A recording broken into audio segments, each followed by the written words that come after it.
C audit जावंक ना तें जावंक ना.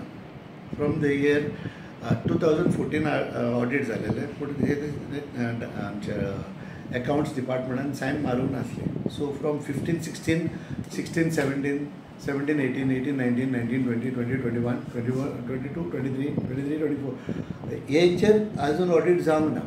सो आनी थोडे आमचे ऑडिट जेन्ना लास्ट 5 years ऑडिट सीज केलेले डायरेक्टर ऑफ पंचायतसान, आनी आतां आमी ते लेटर करून ते रिकॉर्ड हाडल्या आनी तांकां सांगलां बाबा आमी कॉम्प्लायन्स करता म्हणून. आनी within the next 20 days compliance will be taken. आमी अकाउंट डिपार्टमेंटाक वचून मेळल्या. अकाउंट डिपार्टमेंटान आमकां डेट दिल्या थ्रू द BDO, आनी we are doing that procedure. There is not a problem. The only thing is that थोड्यो वस्तू कितें जाता मेळना ते पासून त्यो पेंडींग उरल्या. But accounts are perfect.